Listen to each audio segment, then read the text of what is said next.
सभी मित्रों को सादर सप्रेम हरि स्मरण। आज की वीडियो में आप श्रवणपान करेंगे महाभारत महापुराण के गीता जी के 13वें श्लोक से आगे की व्याख्या लघु कथा के माध्यम से। तो आइए प्रारंभ करते हैं।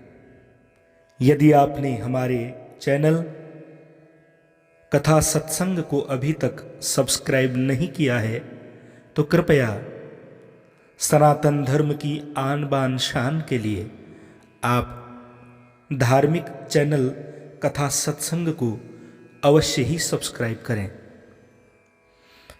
ततः शंखाश्च भैर्यश्च पणवानक गोमुखाः सहसैवाभ्यहन्यस्त सशब्दस्तुमुलोऽभवत्। तत्पश्चात शंख नगाड़े बिगुल तुरही तथा सींग सहसा एक साथ बज उठे। वह समवेत स्वर अत्यंत कोलाहलपूर्ण था। ततः श्वेतैर्हयैर्युक्ते महति शंदने स्थितौ माधवः पांडवश्चैव दिव्यौ शंखौ प्रदध्मतुः। दूसरी ओर से श्वेत घोड़ों द्वारा खींचे जाने वाले विशाल रथ पर आरूढ़ कृष्ण तथा अर्जुन ने अपने अपने दिव्य शंख बजाए। भीष्म पितामह द्वारा बजाए गए शंख की तुलना में कृष्ण तथा अर्जुन के शंखों को दिव्य कहा गया है। दिव्य शंखों के नाद से यह सूचित हो रहा था कि दूसरे पक्ष की विजय की कोई आशा न थी, क्योंकि कृष्ण पांडवों के पक्ष में थे। जयस्तु पांडुपुत्राणाम येषाम पक्षे जनार्दन।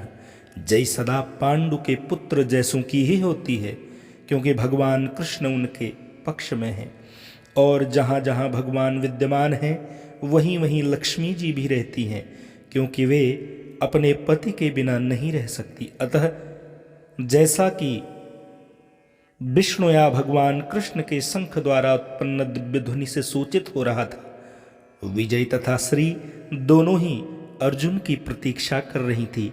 इसके अतिरिक्त जिस रथ में दोनों मित्र आसीन थे वह अर्जुन को अग्नि देवता द्वारा प्रदत्त था, और इससे सूचित हो रहा था कि तीनों लोकों में जहां कहीं भी यह जाएगा वहां विजय निश्चित है। पांचजन्यम हृषिकेशो देवदत्तम धनंजयः पौंड्रम दध्मौ महाशंखम भीमकर्मा ब्रकोदरः। भगवान कृष्ण ने अपना पांचजन्य नामक शंख बजाया। अर्जुन ने देवदत्त नामक शंख तथा अतिभोजी एवं अतिमानवीय कार्य करने वाले भीमसेन ने पौंड्र नामक भयंकर शंख बजाया। इस श्लोक में भगवान कृष्ण को ऋषिकेश कहा गया है, क्योंकि वे ही समस्त इंद्रियों के स्वामी हैं। सारे जीव उनके भिन्नांश हैं, अतः जीवों की इंद्रियां भी उनकी इंद्रियों के अंश हैं। क्योंकि निर्विशेषवादी जीवों की इंद्रियों का कारण बताने में असमर्थ हैं, इसीलिए वे जीवों को इंद्रिय रहित या निर्विशेष कहने के लिए उत्सुक रहते हैं। भगवान समस्त जीवों के हृदयों में स्थित होकर उनकी इंद्रियों का निर्देशन करते हैं, किंतु वे इस तरह निर्देशन करते हैं कि जीव उनकी शरण ग्रहण कर ले, और विशुद्ध भक्त की इंद्रियों का तो वे प्रत्यक्ष निर्देशन करते हैं। यहाँ कुरुक्षेत्र की युद्धभूमि में भगवान कृष्ण अर्जुन की दिव्य इंद्रियों का निर्देशन करते हैं, इसीलिए उनको ऋषिकेश कहा गया है। अनंतु विजयम राजा कुंती पुत्रो युधिष्ठिरः नकुलः सहदेवश्च सुघोष मणिपुष्पकौ। हे राजन, कुंती पुत्र राजा युधिष्ठिर ने अपना अनंत विजय नामक शंख बजाया तथा नकुल और सहदेव ने सुघोष एवं मणिपुष्पक शंख बजाए। आप सभी के जीवन में आर्थिक उन्नति के साथ आध्यात्मिक उन्नति भी हो। इसी कामना के साथ पुनः अगली वीडियो में आपसे फिर मुलाकात होगी। तब तक के लिए जय सिया राम। सभी मित्रों को सादर सप्रेम हरि स्मरण। आज की वीडियो में आप श्रवणपान करेंगे महाभारत महापुराण के गीता जी के 13वें श्लोक से आगे की व्याख्या लघु कथा के माध्यम से। तो आइए प्रारंभ करते हैं। यदि आपने हमारे चैनल कथा सत्संग को अभी तक सब्सक्राइब नहीं किया है तो कृपया सनातन धर्म की आन बान शान के लिए आप धार्मिक चैनल कथा सत्संग को अवश्य ही सब्सक्राइब करें। ततः शंखाश्च भैर्यश्च पणवानक गोमुखाः सहसैवाभ्यहन्यस्त सशब्दस्तुमुलोऽभवत्। तत्पश्चात शंख नगाड़े बिगुल तुरही तथा सींग सहसा एक साथ बज उठे। वह समवेत स्वर अत्यंत कोलाहलपूर्ण था। ततः श्वेतैर्हयैर्युक्ते महति शंदने स्थितौ माधवः पांडवश्चैव दिव्यौ शंखौ प्रदध्मतुः। दूसरी ओर से श्वेत घोड़ों द्वारा खींचे जाने वाले विशाल रथ पर आरूढ़ कृष्ण तथा अर्जुन ने अपने अपने दिव्य शंख बजाए। भीष्म पितामह द्वारा बजाए गए शंख की तुलना में कृष्ण तथा अर्जुन के शंखों को दिव्य कहा गया है। दिव्य शंखों के नाद से यह सूचित हो रहा था कि दूसरे पक्ष की विजय की कोई आशा न थी, क्योंकि कृष्ण पांडवों के पक्ष में थे। जयस्तु पांडुपुत्राणाम येषां पक्षे जनार्दन। जय सदा पांडु के पुत्र जैसों की ही होती है, क्योंकि भगवान कृष्ण उनके पक्ष में है। और जहाँ जहाँ भगवान विद्यमान हैं वहीं वहीं लक्ष्मी जी भी रहती हैं, क्योंकि वे अपने पति के बिना नहीं रह सकती। अतः जैसा कि विष्णु या भगवान कृष्ण के शंख द्वारा उत्पन्न दिव्य ध्वनि से सूचित हो रहा था, विजय तथा श्री दोनों ही अर्जुन की प्रतीक्षा कर रही थी। इसके अतिरिक्त जिस रथ में दोनों मित्र आसीन थे वह अर्जुन को अग्नि देवता द्वारा प्रदत्त था, और इससे सूचित हो रहा था कि तीनों लोकों में जहां कहीं भी यह जाएगा वहां विजय निश्चित है। पांचजन्यम हृषिकेशो देवदत्तम धनंजय पौंड्रम दध्मौ महाशंखम भीमकर्मा ब्रकोदरः। भगवान कृष्ण ने अपना पांचजन्य नामक शंख बजाया। अर्जुन ने देवदत्त नामक शंख तथा अतिभोजी एवं अतिमानवीय कार्य करने वाले भीमसेन ने पौंड्र नामक भयंकर शंख बजाया। इस श्लोक में भगवान कृष्ण को ऋषिकेश कहा गया है, क्योंकि वे ही समस्त इंद्रियों के स्वामी हैं। सारे जीव उनके भिन्नांश हैं, अतः जीवों की इंद्रियां भी उनकी इंद्रियों के अंश हैं। क्योंकि निर्विशेषवादी जीवों की इंद्रियों का कारण बताने में असमर्थ हैं, इसीलिए वे जीवों को इंद्रिय रहित या निर्विशेष कहने के लिए उत्सुक रहते हैं। भगवान समस्त जीवों के हृदयों में स्थित होकर उनकी इंद्रियों का निर्देशन करते हैं, किंतु वे इस तरह निर्देशन करते हैं कि जीव उनकी शरण ग्रहण कर ले, और विशुद्ध भक्त की इंद्रियों का तो वे प्रत्यक्ष निर्देशन करते हैं। यहाँ कुरुक्षेत्र की युद्धभूमि में भगवान कृष्ण अर्जुन की दिव्य इंद्रियों का निर्देशन करते हैं, इसीलिए उनको ऋषिकेश कहा गया है। अनंत विजयम राजा कुंती पुत्रो युधिष्ठिरः नकुलः सहदेवश्च सुघोष मणिपुष्पकौ। हे राजन, कुंती पुत्र राजा युधिष्ठिर ने अपना अनंत विजय नामक शंख बजाया तथा नकुल और सहदेव ने सुघोष एवं मणिपुष्पक शंख बजाए। आप सभी के जीवन में आर्थिक उन्नति के साथ आध्यात्मिक उन्नति भी हो, इसी कामना के साथ पुनः अगली वीडियो में आपसे फिर मुलाकात होगी। तब तक के लिए जय सिया राम। सभी मित्रों को सादर सप्रेम हरि स्मरण। आज की वीडियो में आप श्रवणपान करेंगे महाभारत महापुराण के गीता जी के 13वें श्लोक से आगे की व्याख्या लघु कथा के माध्यम से। तो आइए प्रारंभ करते हैं। यदि आपने हमारे चैनल कथा सत्संग को अभी तक सब्सक्राइब नहीं किया है तो कृपया सनातन धर्म की आन बान शान के लिए आप धार्मिक चैनल कथा सत्संग को अवश्य ही सब्सक्राइब करें। ततः शंखाश्च भैर्यश्च पणवानक गोमुखाः सहसैवाभ्यहन्यस्त सशब्दस्तुमुलोऽभवत्। तत्पश्चात शंख नगाड़े बिगुल तुरही तथा सींग सहसा एक साथ बज उठे। वह समवेत स्वर अत्यंत कोलाहलपूर्ण था।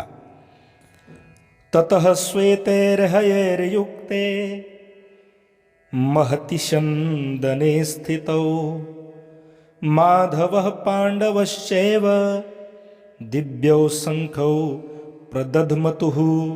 दूसरी ओर से श्वेत घोड़ों द्वारा खींचे जाने वाले विशाल रथ पर आरूढ़ कृष्ण तथा अर्जुन ने अपने अपने दिव्य शंख बजाए। भीष्म पितामह द्वारा बजाए गए शंख की तुलना में कृष्ण तथा अर्जुन के शंखों को दिव्य कहा गया है। दिव्य शंखों के नाद से यह सूचित हो रहा था कि दूसरे पक्ष की विजय की कोई आशा न थी, क्योंकि कृष्ण पांडवों के पक्ष में थे। जयस्तु पांडुपुत्राणाम येषां पक्षे जनार्दन। जय सदा पांडु के पुत्र जैसों की ही होती है, क्योंकि भगवान कृष्ण उनके पक्ष में हैं। और जहाँ जहाँ भगवान विद्यमान हैं वहीं वहीं लक्ष्मी जी भी रहती हैं, क्योंकि वे अपने पति के बिना नहीं रह सकती। अतः जैसा कि विष्णु या भगवान कृष्ण के शंख द्वारा उत्पन्न दिव्य ध्वनि से सूचित हो रहा था, विजय तथा श्री दोनों ही अर्जुन की प्रतीक्षा कर रही थी। इसके अतिरिक्त जिस रथ में दोनों मित्र आसीन थे वह अर्जुन को अग्नि देवता द्वारा प्रदत्त था, और इससे सूचित हो रहा था कि तीनों लोकों में जहां कहीं भी यह जाएगा वहां विजय निश्चित है। पांचजन्यम हृषिकेशो देवदत्तम धनंजयः पौंड्रम दध्मौ महाशंखम भीमकर्मा ब्रकोदरः। भगवान कृष्ण ने अपना पांचजन्य नामक शंख बजाया। अर्जुन ने देवदत्त नामक शंख तथा अतिभोजी एवं अतिमानवीय कार्य करने वाले भीमसेन ने पौंड्र नामक भयंकर शंख बजाया। इस श्लोक में भगवान कृष्ण को ऋषिकेश कहा गया है, क्योंकि वे ही समस्त इंद्रियों के स्वामी हैं। सारे जीव उनके भिन्नांश हैं, अतः जीवों की इंद्रियां भी उनकी इंद्रियों के अंश हैं। चूंकि निर्विशेषवादी जीवों की इंद्रियों का कारण बताने में असमर्थ हैं, इसीलिए वे जीवों को इंद्रिय रहित या निर्विशेष कहने के लिए उत्सुक रहते हैं। भगवान समस्त जीवों के हृदयों में स्थित होकर उनकी इंद्रियों का निर्देशन करते हैं, किंतु वे इस तरह निर्देशन करते हैं कि जीव उनकी शरण ग्रहण कर ले, और विशुद्ध भक्त की इंद्रियों का तो वे प्रत्यक्ष निर्देशन करते हैं।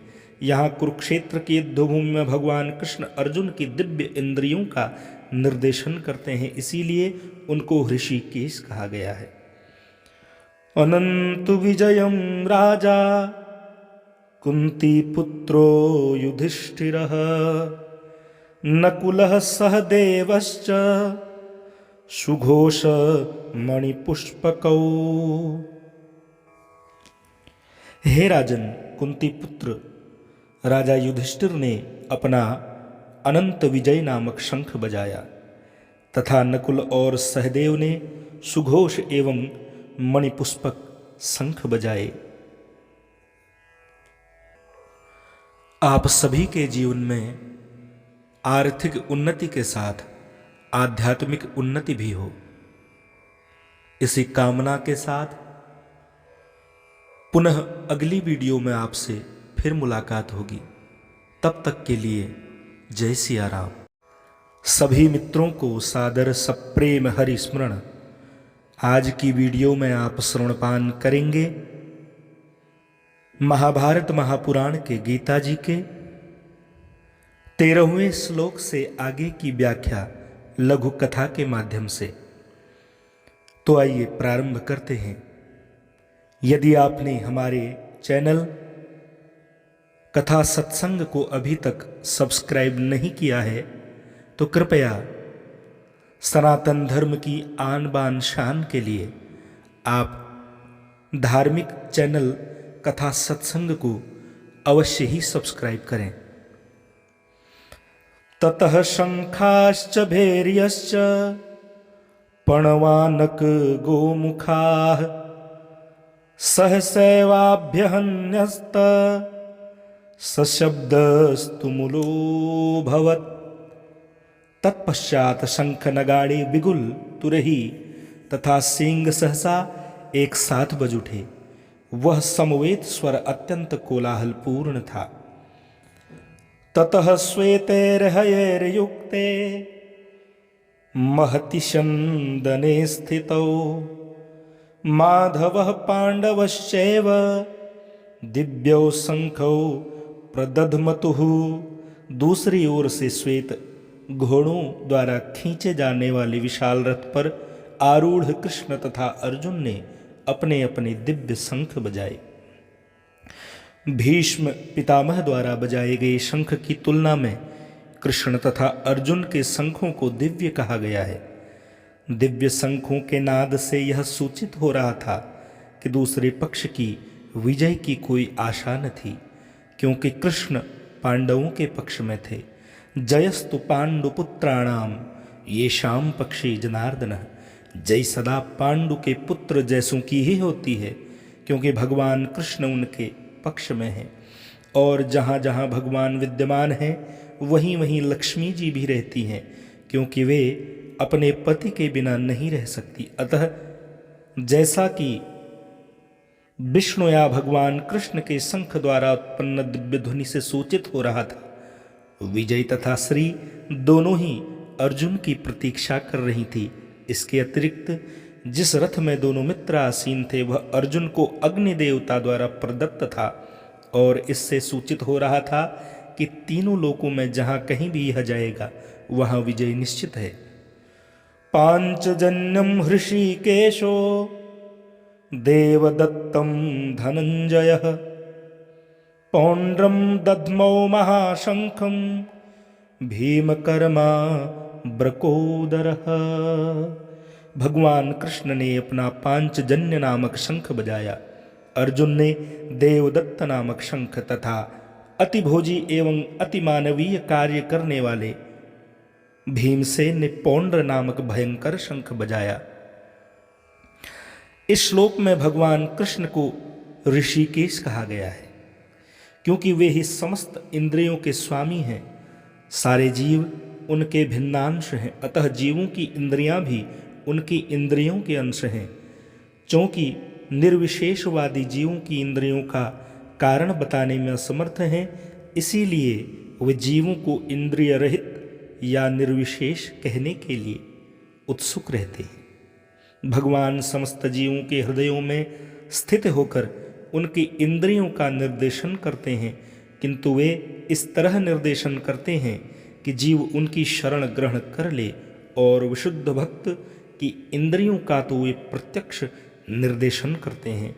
यहाँ कुरुक्षेत्र की युद्धभूमि में भगवान कृष्ण अर्जुन की दिव्य इंद्रियों का निर्देशन करते हैं, इसीलिए उनको ऋषिकेश कहा गया है। अनंत विजयम राजा कुंती पुत्रो युधिष्ठिरः नकुलः सहदेवश्च सुघोष मणिपुष्पकौ। हे राजन, कुंती पुत्र राजा युधिष्ठिर ने अपना अनंत विजय नामक शंख बजाया तथा नकुल और सहदेव ने सुघोष एवं मणिपुष्पक शंख बजाए। आप सभी के जीवन में आर्थिक उन्नति के साथ आध्यात्मिक उन्नति भी हो, इसी कामना के साथ पुनः अगली वीडियो में आपसे फिर मुलाकात होगी। तब तक के लिए जय सिया राम। सभी मित्रों को सादर सप्रेम हरि स्मरण। आज की वीडियो में आप श्रवणपान करेंगे महाभारत महापुराण के गीता जी के 13वें श्लोक से आगे की व्याख्या लघु कथा के माध्यम से। तो आइए प्रारंभ करते हैं।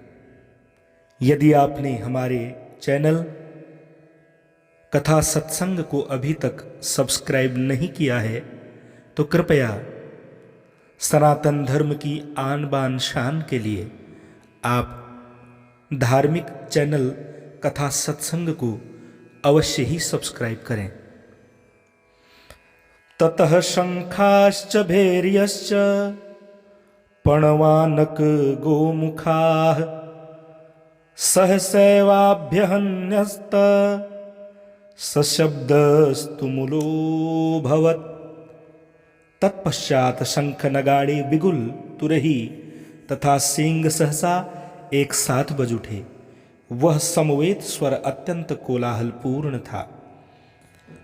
ततः श्वेतैर्हयैर्युक्ते महति शंदने स्थितौ माधवः पांडवश्चैव दिव्यौ शंखौ प्रदध्मतुः। दूसरी ओर से श्वेत घोड़ों द्वारा खींचे जाने वाले विशाल रथ पर आरूढ़ कृष्ण तथा अर्जुन ने अपने अपने दिव्य शंख बजाए। भीष्म पितामह द्वारा बजाए गए शंख की तुलना में कृष्ण तथा अर्जुन के शंखों को दिव्य कहा गया है। दिव्य शंखों के नाद से यह सूचित हो रहा था कि दूसरे पक्ष की विजय की कोई आशा न थी, क्योंकि कृष्ण पांडवों के पक्ष में थे। जयस्तु पांडुपुत्राणाम येषां पक्षे जनार्दनः। जय सदा पांडु के पुत्र जैसों की ही होती है, क्योंकि भगवान कृष्ण उनके पक्ष में है। और जहाँ जहाँ भगवान विद्यमान हैं वहीं वहीं लक्ष्मी जी भी रहती हैं, क्योंकि वे अपने पति के बिना नहीं रह सकती। अतः जैसा कि विष्णु या भगवान कृष्ण के शंख द्वारा उत्पन्न दिव्य ध्वनि से सूचित हो रहा था, विजय तथा श्री दोनों ही अर्जुन की प्रतीक्षा कर रही थी। इसके अतिरिक्त जिस रथ में दोनों मित्र आसीन थे वह अर्जुन को अग्नि देवता द्वारा प्रदत्त था, और इससे सूचित हो रहा था कि तीनों लोकों में जहाँ कहीं भी यह जाएगा वहाँ विजय निश्चित है। पांचजन्यम हृषिकेशो देवदत्तम धनंजयः पौंड्रम दध्मौ महाशंखम भीमकर्मा ब्रकोदरः। भगवान कृष्ण ने अपना पांचजन्य नामक शंख बजाया। अर्जुन ने देवदत्त नामक शंख तथा अतिभोजी एवं अतिमानवीय कार्य करने वाले भीमसेन ने पौंड्र नामक भयंकर शंख बजाया। इस श्लोक में भगवान कृष्ण को ऋषिकेश कहा गया है, क्योंकि वे ही समस्त इंद्रियों के स्वामी हैं। सारे जीव उनके भिन्नांश हैं, अतः जीवों की इंद्रियां भी उनकी इंद्रियों के अंश हैं। क्योंकि निर्विशेषवादी जीवों की इंद्रियों का कारण बताने में असमर्थ हैं, इसीलिए वे जीवों को इंद्रिय रहित या निर्विशेष कहने के लिए उत्सुक रहते हैं। भगवान समस्त जीवों के हृदयों में स्थित होकर उनकी इंद्रियों का निर्देशन करते हैं, किंतु वे इस तरह निर्देशन करते हैं कि जीव उनकी शरण ग्रहण कर ले, और विशुद्ध भक्त की इंद्रियों का तो वे प्रत्यक्ष निर्देशन करते हैं। यहाँ कुरुक्षेत्र की युद्धभूमि में भगवान कृष्ण अर्जुन की दिव्य इंद्रियों का निर्देशन करते हैं, इसीलिए उनको ऋषिकेश कहा गया है।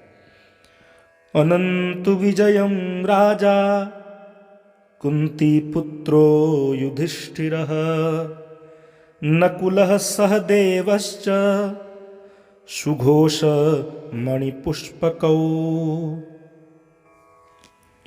हे राजन, कुंती पुत्र राजा युधिष्ठिर ने अपना अनंत विजय नामक शंख बजाया तथा नकुल और सहदेव ने सुघोष एवं मणिपुष्पक शंख बजाए। आप सभी के जीवन में आर्थिक उन्नति के साथ आध्यात्मिक उन्नति भी हो, इसी कामना के साथ पुनः अगली वीडियो में आपसे फिर मुलाकात होगी। तब तक के लिए जय सिया राम। सभी मित्रों को सादर सप्रेम हरि स्मरण। आज की वीडियो में आप श्रवणपान करेंगे महाभारत महापुराण के गीता जी के 13वें श्लोक से आगे की व्याख्या लघु कथा के माध्यम से। तो आइए प्रारंभ करते हैं। यदि आपने हमारे चैनल कथा सत्संग को अभी तक सब्सक्राइब नहीं किया है तो कृपया सनातन धर्म की आन बान शान के लिए आप धार्मिक चैनल कथा सत्संग को अवश्य ही सब्सक्राइब करें। ततः शंखाश्च भैर्यश्च पणवानक गोमुखाः सहसैवाभ्यहन्यस्त सशब्दस्तुमुलोऽभवत्। तत्पश्चात शंख नगाड़े बिगुल तुरही तथा सींग सहसा एक साथ बज उठे। वह समवेत स्वर अत्यंत कोलाहलपूर्ण था। ततः श्वेतैर्हयैर्युक्ते महति शंदने स्थितौ माधवः पांडवश्चैव दिव्यौ शंखौ प्रदधमतुः। दूसरी ओर से श्वेत घोड़ों द्वारा खींचे जाने वाले विशाल रथ पर आरूढ़ कृष्ण तथा अर्जुन ने अपने अपने दिव्य शंख बजाए। भीष्म पितामह द्वारा बजाए गए शंख की तुलना में कृष्ण तथा अर्जुन के शंखों को दिव्य कहा गया है। दिव्य शंखों के नाद से यह सूचित हो रहा था कि दूसरे पक्ष की विजय की कोई आशा न थी, क्योंकि कृष्ण पांडवों के पक्ष में थे। जयस्तु पांडुपुत्राणाम येषाम पक्षे जनार्दन। जय सदा पांडु के पुत्र जैसों की ही होती है, क्योंकि भगवान कृष्ण उनके पक्ष में है। और जहाँ जहाँ भगवान विद्यमान हैं वहीं वहीं लक्ष्मी जी भी रहती हैं, क्योंकि वे अपने पति के बिना नहीं रह सकती। अतः जैसा कि विष्णु या भगवान कृष्ण के शंख द्वारा उत्पन्न दिव्य ध्वनि से सूचित हो रहा था, विजय तथा श्री दोनों ही अर्जुन की प्रतीक्षा कर रही थी। इसके अतिरिक्त जिस रथ में दोनों मित्र आसीन थे वह अर्जुन को अग्नि देवता द्वारा प्रदत्त था, और इससे सूचित हो रहा था कि तीनों लोकों में जहां कहीं भी यह जाएगा वहां विजय निश्चित है। पांचजन्यम हृषिकेशो देवदत्तम धनंजयः पौंड्रम दध्मौ महाशंखम भीमकर्मा ब्रकोदरः। भगवान कृष्ण ने अपना पांचजन्य नामक शंख बजाया। अर्जुन ने देवदत्त नामक शंख तथा अतिभोजी एवं अतिमानवीय कार्य करने वाले भीमसेन ने पौंड्र नामक भयंकर शंख बजाया। इस श्लोक में भगवान कृष्ण को ऋषिकेश कहा गया है, क्योंकि वे ही समस्त इंद्रियों के स्वामी हैं। सारे जीव उनके भिन्नांश हैं, अतः जीवों की इंद्रियां भी उनकी इंद्रियों के अंश हैं। क्योंकि निर्विशेषवादी जीवों की इंद्रियों का कारण बताने में असमर्थ हैं, इसीलिए वे जीवों को इंद्रिय रहित या निर्विशेष कहने के लिए उत्सुक रहते हैं। भगवान समस्त जीवों के हृदयों में स्थित होकर उनकी इंद्रियों का निर्देशन करते हैं, किंतु वे इस तरह निर्देशन करते हैं कि जीव उनकी शरण ग्रहण कर ले, और विशुद्ध भक्त की इंद्रियों का तो वे प्रत्यक्ष निर्देशन करते हैं। यहाँ कुरुक्षेत्र की युद्धभूमि में भगवान कृष्ण अर्जुन की दिव्य इंद्रियों का निर्देशन करते हैं, इसीलिए उनको ऋषिकेश कहा गया है। अनंत विजयम राजा कुंती पुत्रो युधिष्ठिरः नकुलः सहदेवश्च सुघोष मणिपुष्पकौ। हे राजन, कुंती पुत्र राजा युधिष्ठिर ने अपना अनंत विजय नामक शंख बजाया तथा नकुल और सहदेव ने सुघोष एवं मणिपुष्पक शंख बजाए। आप सभी के जीवन में आर्थिक उन्नति के साथ आध्यात्मिक उन्नति भी हो, इसी कामना के साथ पुनः अगली वीडियो में आपसे फिर मुलाकात होगी। तब तक के लिए जय सिया राम। सभी मित्रों को सादर सप्रेम हरि स्मरण। आज की वीडियो में आप श्रवणपान करेंगे महाभारत महापुराण के गीता जी के 13वें श्लोक से आगे की व्याख्या लघु कथा के माध्यम से। तो आइए प्रारंभ करते हैं। यदि आपने हमारे चैनल कथा सत्संग को अभी तक सब्सक्राइब नहीं किया है तो कृपया सनातन धर्म की आन बान शान के लिए आप धार्मिक चैनल कथा सत्संग को अवश्य ही सब्सक्राइब करें। ततः शंखाश्च भैर्यश्च पणवानक गोमुखाः सहसैवाभ्यहन्यस्त सशब्दस्तुमुलोऽभवत्। तत्पश्चात शंख नगाड़े बिगुल तुरही तथा सींग सहसा एक साथ बज उठे। वह समवेत स्वर अत्यंत कोलाहलपूर्ण था। ततः श्वेतैर्हयैर्युक्ते महति शंदने स्थितौ माधवः पांडवश्चैव दिव्यौ शंखौ प्रदध्मतुः। दूसरी ओर से श्वेत घोड़ों द्वारा खींचे जाने वाले विशाल रथ पर आरूढ़ कृष्ण तथा अर्जुन ने अपने अपने दिव्य शंख बजाए। भीष्म पितामह द्वारा बजाए गए शंख की तुलना में कृष्ण तथा अर्जुन के शंखों को दिव्य कहा गया है। दिव्य शंखों के नाद से यह सूचित हो रहा था कि दूसरे पक्ष की विजय की कोई आशा न थी, क्योंकि कृष्ण पांडवों के पक्ष में थे। जयस्तु पांडुपुत्राणाम येषां पक्षे जनार्दन। जय सदा पांडु के पुत्र जैसों की ही होती है, क्योंकि भगवान कृष्ण उनके पक्ष में है। और जहाँ जहाँ भगवान विद्यमान हैं वहीं वहीं लक्ष्मी जी भी रहती हैं, क्योंकि वे अपने पति के बिना नहीं रह सकती। अतः जैसा कि विष्णु या भगवान कृष्ण के शंख द्वारा उत्पन्न दिव्य ध्वनि से सूचित हो रहा था, विजय तथा श्री दोनों ही अर्जुन की प्रतीक्षा कर रही थी। इसके अतिरिक्त जिस रथ में दोनों मित्र आसीन थे वह अर्जुन को अग्नि देवता द्वारा प्रदत्त था, और इससे सूचित हो रहा था कि तीनों लोकों में जहां कहीं भी यह जाएगा वहां विजय निश्चित है। पांचजन्यम हृषिकेशो देवदत्तम धनंजय पौंड्रम दध्मौ महाशंखम भीमकर्मा ब्रकोदरः। भगवान कृष्ण ने अपना पांचजन्य नामक शंख बजाया। अर्जुन ने देवदत्त नामक शंख तथा अतिभोजी एवं अतिमानवीय कार्य करने वाले भीमसेन ने पौंड्र नामक भयंकर शंख बजाया। इस श्लोक में भगवान कृष्ण को ऋषिकेश कहा गया है, क्योंकि वे ही समस्त इंद्रियों के स्वामी हैं। सारे जीव उनके भिन्नांश हैं, अतः जीवों की इंद्रियां भी उनकी इंद्रियों के अंश हैं।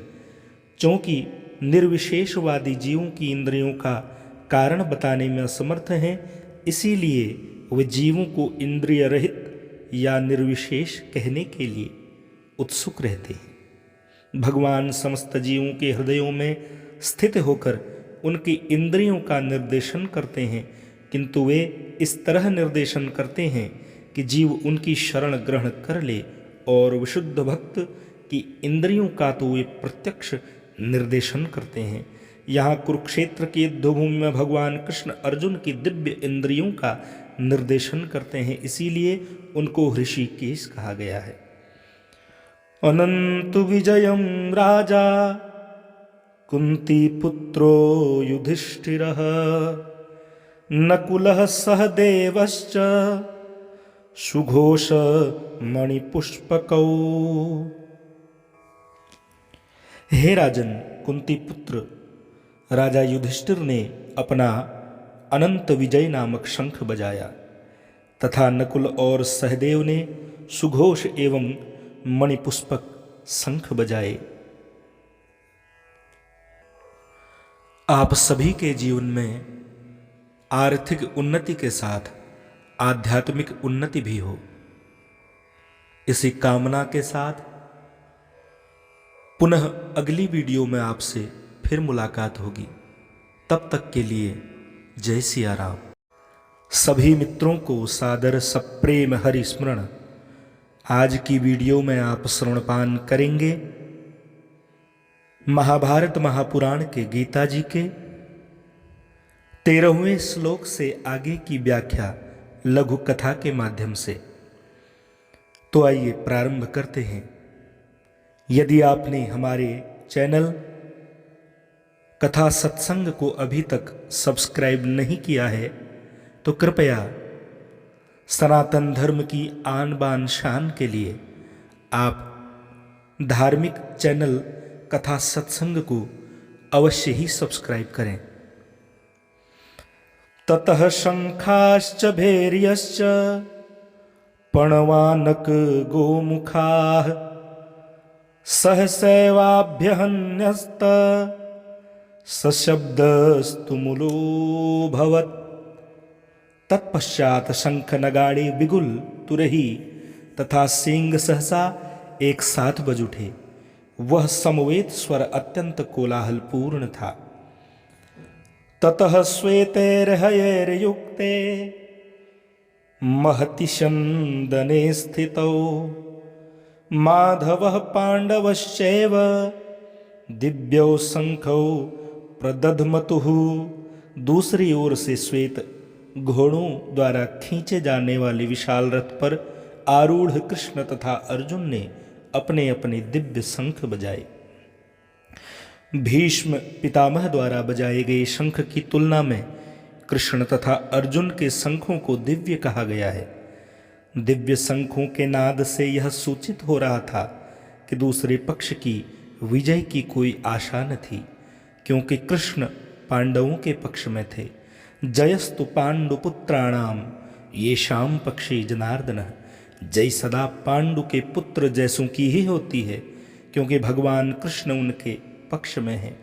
और जहाँ जहाँ भगवान विद्यमान हैं वहीं वहीं लक्ष्मी जी भी रहती हैं, क्योंकि वे अपने पति के बिना नहीं रह सकती। अतः जैसा कि विष्णु या भगवान कृष्ण के शंख द्वारा उत्पन्न दिव्य ध्वनि से सूचित हो रहा था, विजय तथा श्री दोनों ही अर्जुन की प्रतीक्षा कर रही थी। इसके अतिरिक्त जिस रथ में दोनों मित्र आसीन थे वह अर्जुन को अग्नि देवता द्वारा प्रदत्त था, और इससे सूचित हो रहा था कि तीनों लोकों में जहाँ कहीं भी यह जाएगा वहाँ विजय निश्चित है। पांचजन्यम हृषिकेशो देवदत्तम धनंजयः पौंड्रम दध्मौ महाशंखम भीमकर्मा ब्रकोदरः। भगवान कृष्ण ने अपना पांचजन्य नामक शंख बजाया।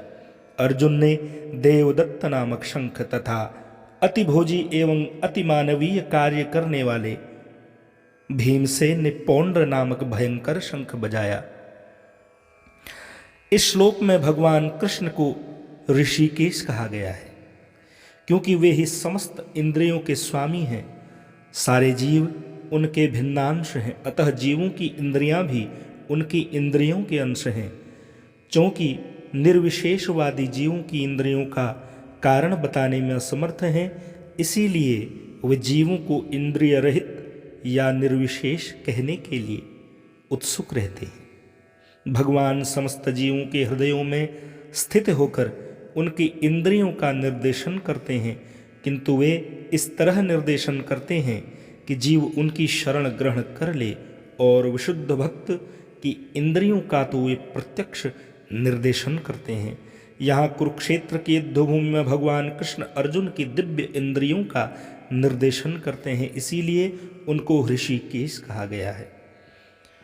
अनंत विजयम राजा कुंती पुत्रो युधिष्ठिरः नकुलः सहदेवश्च सुघोष मणिपुष्पकौ। हे राजन, कुंती पुत्र राजा युधिष्ठिर ने अपना अनंत विजय नामक शंख बजाया तथा नकुल और सहदेव ने सुघोष एवं मणिपुष्पक शंख बजाए। आप सभी के जीवन में आर्थिक उन्नति के साथ आध्यात्मिक उन्नति भी हो, इसी कामना के साथ पुनः अगली वीडियो में आपसे फिर मुलाकात होगी। तब तक के लिए जय सिया राम।